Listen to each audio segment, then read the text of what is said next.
Welcome to White Lake. The captain of White Light would like to draw your attention to this important announcement.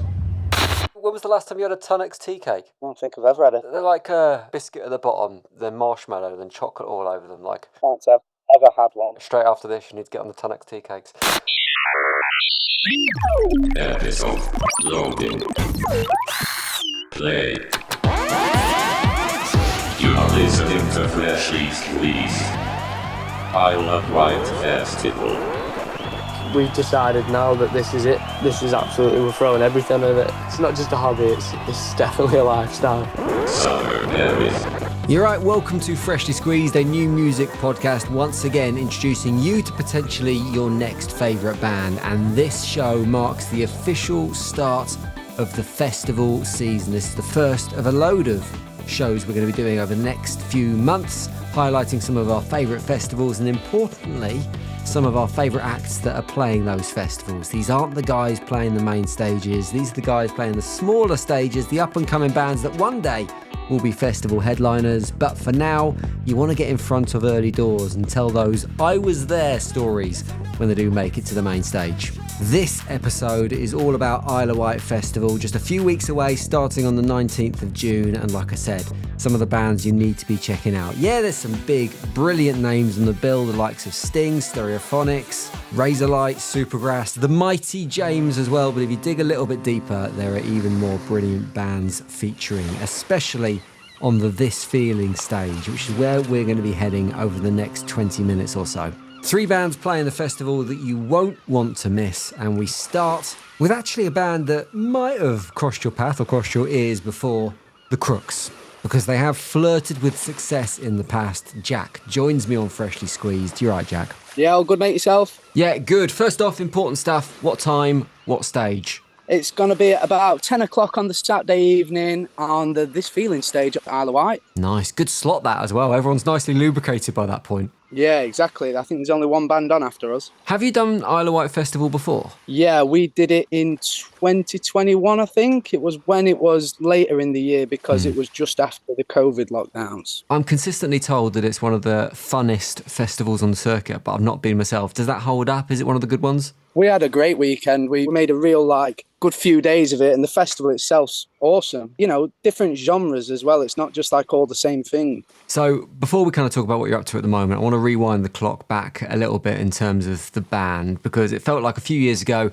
as a band, you kind of had the world at your feet. You had a debut album on the way, you were selling out tours, and then you just kind of vanished from the scene. What was the story there? I think everyone's got the excuse of COVID, but it really hit us hard because we were really on the come up just before COVID, and even throughout the first few months of COVID, we continued to sell more tickets and there were more interest online and stuff. But it were a good 12 to 18 months time where we all sort of stood still, and lads in band had other commitments then. A couple of lads had kids and mortgages and stuff like that, and it just became a bit more difficult when we came back to do it again. That's all really. Was there a conversation? Was there a point where you just sat down and went, look, we're going to have to draw a line under this, or did it just kind of slowly peter out? I suppose we started having different ideas of where to take it forward. I suppose it would come in for 2 or 3 months, but we didn't really have the conversation about it, actually stopping.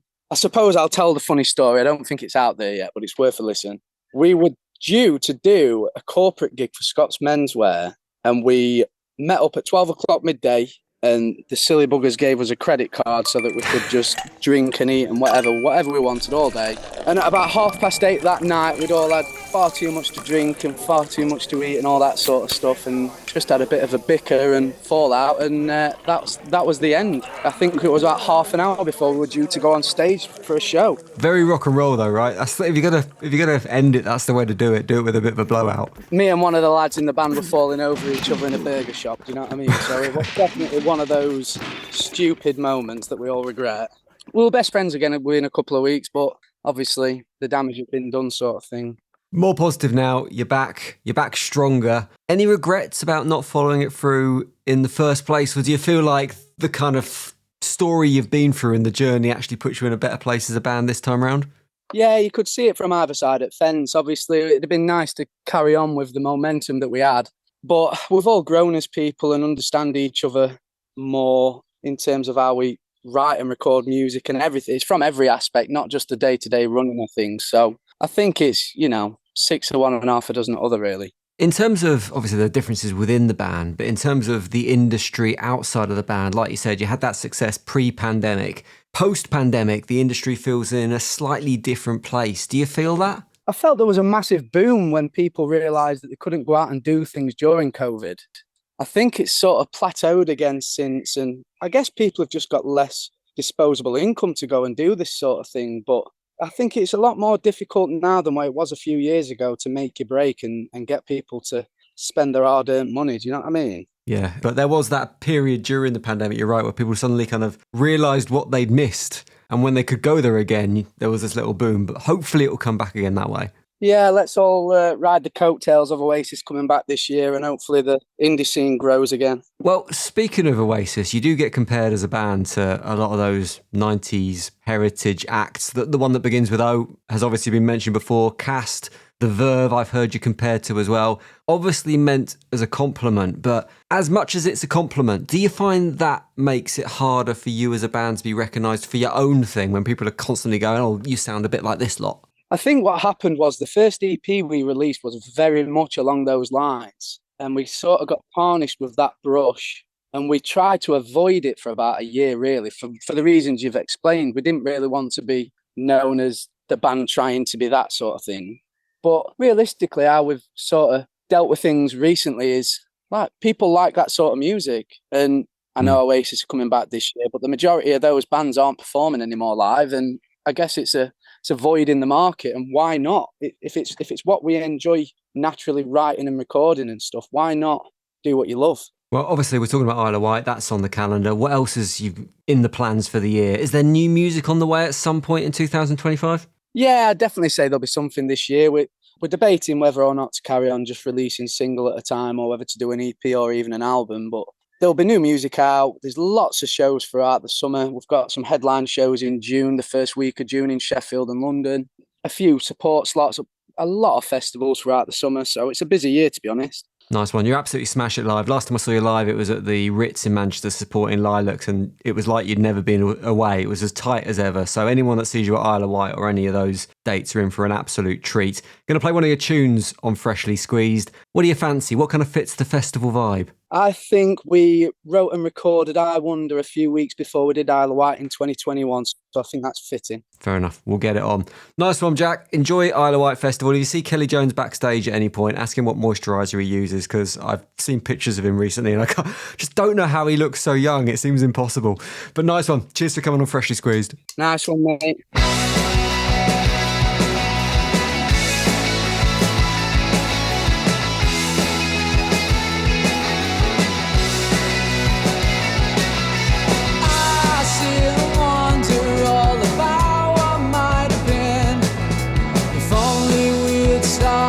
Take the time. One more day inside a dying fantasy, loving how we used to live a lie. We ought to know way back before the tides were gentle towards high. Open your eyes and take a breath to realize we weren't alive.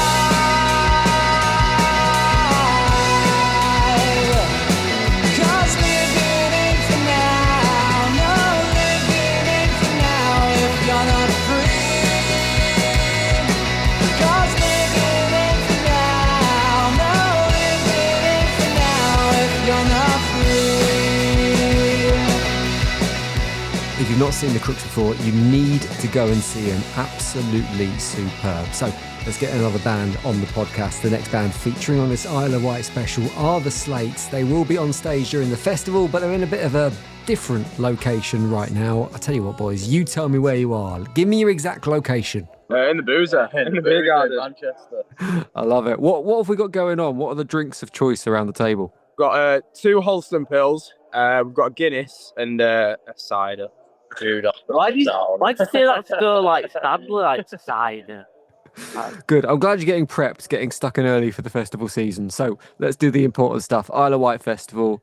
Where are you going to be and when are you going to be? So we're gonna be on the This Feeling stage on the Thursday night. It's the place to be on the Thursday. Oh yeah, Feeling. It's definitely. the zone. Do you know exactly what time yet? Is it going to be pre or post sunset?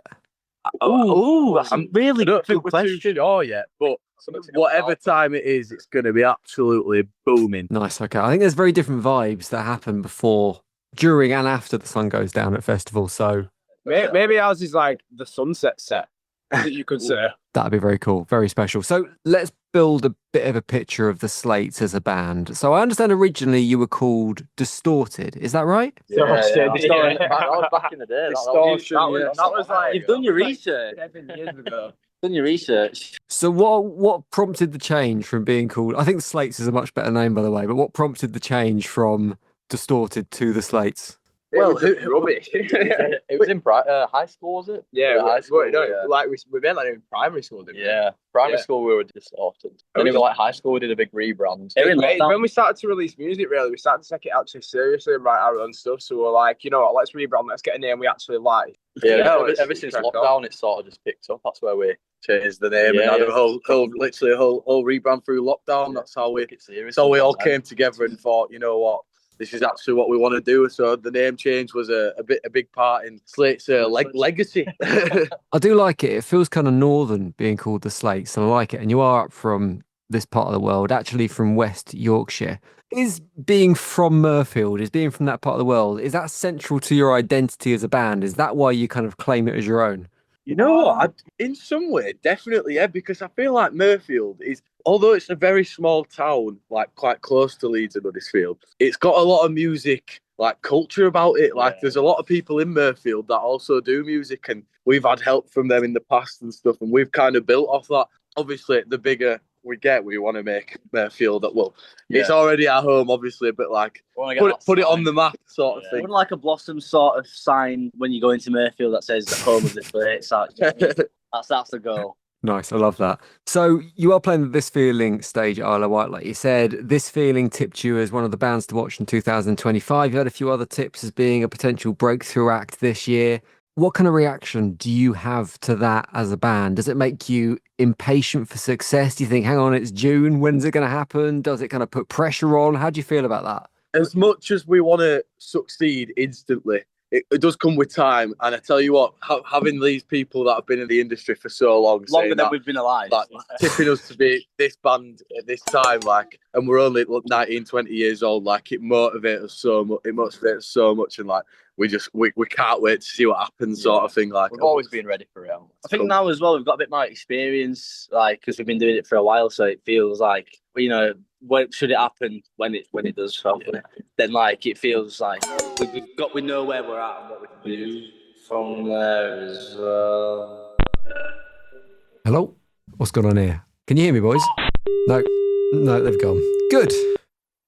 Do we just stop the podcast? Oh, hang on. No. Something's happening. I think they might be back. Hello. sorry about that, Jim. His phone has literally just come up saying that the temperature is too hot for the phone. Oh, wow. Okay. So it just completely cut us out. His phone's on fire. Wow, well, we better crack on before it happens again, I guess. Let's pick up talking about the new tune. It is called Fiesta, which, as in the car rather than the Spanish celebration. It felt to me when I was listening to it, it's kind of tailor-made for festival stages. It's big, it's bouncy, it's sing-along. Does that become part of your thinking when you're writing, when you're kind of looking at that pre-summer release? Do you think we need something that is going to just go off? Yeah, Certainly. That's especially with his next release as well. It's like that's the whole thing about it is like it's a summer song. Yeah, we've planned around it to be a summer anthem. And even for like the back end of the year, like the songs that we're going to release, like kind of fit the time of year. They're like we've got the next one coming out. It's like the 18th of June. Just before Isle of Wight, isn't it? Yeah. And then that's a big summer banger, like very like guitar heavy, like dancey summer vibes. But then like the next one we're gonna release is like September time, October time. It's like a club kind of tune, isn't it? It's like it's a head bopper. It's a But yeah, like I say, with Fiesta, it drives the excitement sort of feel to it. And I'll tell you what, when we play it as well, it's just like proper gets us going. So I want you to think about your festival experiences of the past. If you could have a decree over Isle of Wight Festival and kind of go, look, these 2 festival behaviours are no longer allowed. They're completely banned. What would those 2 things that you would ban from festivals be? What annoys me? I'd say the drive down there. That's the worst. I'd say sleep. Yeah, definitely. More sleep and getting there are the 2 issues. More daylight. More daylight. Yeah, more. It gets, No, because when it gets to night time, that's when yeah, I suppose when shit goes it down. gets fun, but it gets really tricky trying to see through dark when you can't really see that well. Fair enough, right. I'll have a word with Isle of Wight Festival. Right, I'm going to let you boys go before your phone dies again and overheats and explodes and all that kind of thing. But we are going to play a tune on Freshly Squeezed. So what tune do you want to pick? What do you think is going to be the record that you've got that's going to give people the best taste, the best example of what it's going to be like at Isle of Wight Festival if they go and see you play? Well, I think the best idea is to play as an unreleased song that will be released just before Isle of Wight, which is called Calling Up. It gives everyone that big summery vibe. And if you wanted one that's already out, What Have You Done? I think that's one of our trademark songs. Yeah, the both, I would say, It's a big bangers. We'll go with it. We'll go with the new one. I've not heard this yet, so I'm excited. The set closing banger from the Slates. Nice one, boys. Cheers for coming on Freshly Squeezed. Good luck for the festival. Cheers, nice one, thank you. Appreciate that. Thank you so much. See you later, Jim.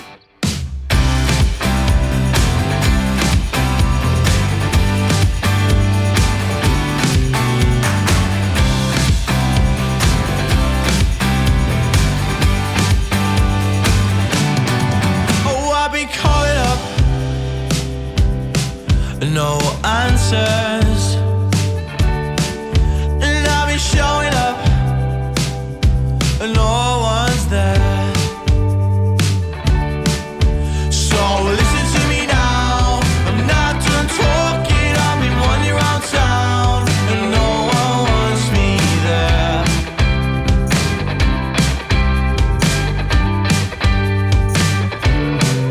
Oh, I'm calling out for help, and I've been trying to fix myself. Oh, I've been caught up, so listen to me now. Oh, I've been caught up, I'm not done talking. So listen to me now. Oh, I've been caught up, and you don't need help. Are you sure? Calling up brand new music from the Slates. Check them out at the Isle of Wight Festival. Before we move on to the final band featuring on this episode, genuinely, the Isle of Wight Festival this year looks superb, and the This Feeling stage looks particularly exciting. A load of the bands we've featured over the last few weeks will be appearing on that stage. Bands like Montello and Sleeping Together and Spangled will all be playing, and loads of other brilliant ones as well. So make sure you head over to that stage, as well as checking out the headliners, of course, too. But final band to feature on this Freshly Squeezed Isle of Wight Festival special is The Cases. Welcome to the podcast, boys. How we doing? Oh, good, Jim. How are you? Yeah, man, good. You? Yeah, very good. Thanks for coming on. So first off, important information. When are you playing? Where are you playing? So we are playing on the Thursday of Isle of Wight, This Feeling stage. Don't know the time, but we're on Thursday and we're buzzing. That's a good slot early doors on a Thursday, because I reckon at that point in a festival, that's when people are going to be checking out stuff that they might remember by the end of it. Like if you're playing on a Sunday, everyone's too far gone at that point. They're never going to remember who they've seen. Oh, yeah, of course. It's not only that either. It's cool because it doesn't clash with anything. Obviously, with all the Saturday slots, you're clashing with headlines. With Thursday, there only being 2 stages open, with being the This Feeling stage and the main stage. We've got more chance of people seeing us as well, which is pretty cool. Nice. Have you worked out a plan yet for how you guys are going to do the festival? Is it pure business? Is it get in, get it done, consummate professionals? Or are you already thinking about cans on the ferry on the way over? It's a bit of both. So we're going down on a Wednesday. So Wednesday, Thursday, we're locking in. And then from Friday to Sunday, we can just be not a band. Who's the risk in the band at that point? Who is it that you're worried about that on the Wednesday is just going to forget all the rules and forget the ideas and just kind of go full in? Matt? I think there's got to be Matt on it. You can't be the drummer. Yeah, I can't throw me under the bus like that. I'm saying Harry, to be honest. Yeah, it's either of you two. You mentioned you're playing the This Feeling stage at Isle of Wight, and you were picked by This Feeling a few months back now as one of the bands to watch in 2025. You're on their big in 2025 vinyl release they do every year. How does that feel as a band? Do you get that kind of moment basking in the glow of kind of being recognised, and then suddenly reality sets in and you go, hang on, we've got something we need to live up to now? Yeah, it's pretty nuts. Like, we got the email, we were playing at the Ferret, and we were all together, and we'd literally just finished our set, and Will turns to me on stage and goes, have you seen the email? I was like, what? He was like, we're big in it, and we're all just buzzing, like, because we were all together just after a gig, so like adrenaline's high as is. And we got the email and we were just buzzing. Obviously, like, we look up to like other bands that have been on it, like Arcala, Quayside, obviously like Royston Club and everyone like that back in the years. So to be part of it is, you know, it's a huge deal, and we're, you know, eternally grateful for it. It did make it more nervous though, because it was just late January that we did the actual gig was on the date, but our socials blew up very, very quick actually, to be honest. From like late November to January, we gained almost like 10,000 followers in like literally a month and a half. And it was like, wow. And then there's a real demand for people seeing us, and we hadn't had that. And this was the first gig that quite a lot of the new fans came and bought for. Like, we sold it out all together collectively in like probably like 2 weeks. It wasn't long at all. Like, as soon as we announced it, most of the tickets gone. We had to keep asking for more and more tickets, and all 300 went. And obviously that's not just us, that was the other bands that were on there. Montello were on it, Harriet Rose was on it, and the Cottons were on it. So yeah, it was more nerve-wracking that as well, that we didn't only have to impress like all the fans that were coming to us for the first time. It was, you know, the big in slot with This Feeling as well, which was nerve-wracking enough. Does it give you a determination to succeed? Because like you rattled off a few names there that have been on these records before, and This Feeling are very good at picking them. They're real tastemakers in the indie music scene, but there's always a few on there, along with the ones that are successful, that kind of do fall by the wayside. That's the nature of the industry.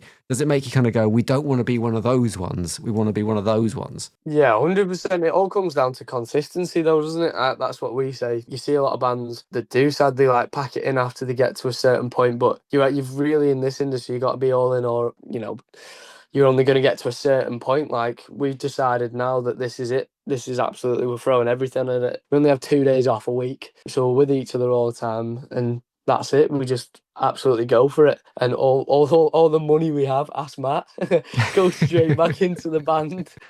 Yeah, it's not just a hobby. It's definitely a lifestyle. In terms of the music you're making at the moment, it definitely leans in on that noughties indie sound, which I've said before on this podcast. I absolutely love it. It feels like as a musical genre, it's having a bit of a moment right now. But which bands from that era are you specifically kind of giving a nod to, do you think, in your music? A lot of people say we're similar. Well, not similar, but like Cortinas, Kooks, sometimes Strokes, that kind of vibe. It's like obviously Arctic Monkeys and stuff. And then, like, you know, we all kind of love them bands. So it's kind of linking into them. But when we do write music, it never actually goes, right, let's write a song like these people. It kind of just happens. I guess that's because that's what we grew up listening to. I suppose the K's have got to be in there as well, because the Kooks and the K's, I think that's like right bang on in the middle of them too. We have that heavy side, but we've also got a melody behind us as well. I can definitely hear all that in your tunes. So probably leads on to my final question, which is about fantasy festival lineups. Obviously, you're playing Isle of Wight, but if you were building your own festival, Cases Fest, and you had to pick, you can only have 3 people on this festival. So you need an opener, you need a headliner, and you need a band in the middle. The band in the middle needs to be the one that you want to see just as the sun's going down and everyone's a little bit half cut. That golden moment of the festival, that's your middle band. You're not allowed to play. You can only observe. You can only watch. Which 3 bands are you having? That's a tough one. Yeah. I feel like the sunsetting one, you need someone kind of nice to listen to. Like, I don't know, like a Stereophonics maybe. I feel like that'd be good. I'm trying to think of someone else. No, not on your dream lineup. Come on. It's got to be. You could have gone Led Zeppelin, you could have gone the Beatles, but you went Stereophonic. That's fine. Stone Roses headline. Arcala are opening. The Beatles are going to go in the middle. Okay. You got to get Sabrina in there. I was about to say, yeah. bring Sabrina Carpenter set. Yeah, Sabrina. Yeah, you can put her in as the sun's going down. Actually, to be fair, I might have to put someone like Nirvana or Pearl Jam in there. I think that'd be cool. Okay, so we need a definitive 3 here. We've got about 20 so far. As a group. As a group, what are we going for then? Are we happy with the Arcala opening? Yes. Yes. Arcala. You need the Beatles in there. We can all agree on that. Right, let's put Beatles. Where are they going? In the middle, headlining? Yeah. Headline. No, the middle one's the golden one. All right. And then, so it's between Stone Roses and Sabrina Carpenter. Gotta be Sabrina, hasn't it? Yeah, go on then, shove her in it. Wow. I can't believe that Sabrina Carpenter is going above the Beatles, having come back from the dead 30 years to play their one and only festival, but Sabrina Carpenter drops it. Fair enough, your festival, we'll lock it in. Boys, thanks very much for coming on. I hope you absolutely smash it at Isle of Wight Festival and carry on with what you're doing this year. We're going to play one of your tunes, so what do you fancy playing? I guess it's got to be the one thing that you think is your festival banger, the one that's always going to go off when you play it live. What do you fancy? So I think we're going to pick our new single that will be coming out, and it's called Mr. Penny, and it'll be the start of our new EP. We're going to choose that. Nice. So you say will be coming out. Is this a bit of an exclusive? Is this a first play? It will be indeed. Love it. Nice one. Cases, thanks very much for coming on Freshly Squeezed. Thank you very much, Jim. Thank you.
Finishing with that, brand new from the Cases, a Freshly Squeezed exclusive. That's why you listen to this podcast, is where you can check out tunes like that for the first time anywhere in the world ever. That is called Mr. Penny. If you want to hear more of that, or more from the Cases, or more from any of the bands that feature on this episode, get into the podcast description. All the links are there. You can click through and find your favourites, including a link to the brand new tune from Spin Class. Spin Class, of course, the authors of the Freshly Squeezed theme tune, aka Blue Blazer. They've got a brand new tune out. It's called Cemetery Drive. It's a cover of a My Chemical Romance song. It's brilliant. I'd play you a clip, but I'm not sure I'm allowed to. I think the music police would come and slap me in cuffs and put me in jail. So I'm not going to do that. Instead, I'm going to send you down to the description. Click the link and share the love. There's loads more of these festival specials coming up over the next few weeks. We'll do Blasto, we'll do Kendall Calling, we'll do Why Not, might do some others as well. So make sure you are following this podcast wherever it is you're listening, and we'll bring you more recommendations for those, as well as our regular episodes as well, helping you discover some new music and helping you find your next favourite band. Cheers for your ears. I'll see you next time. Freshly Squeezed, a new music podcast, was devised, produced and hosted by Jim Salveson. Sound design and additional production by Ant McKinley. The music, Blue Blazer, is written and produced by Spin Class. Stop.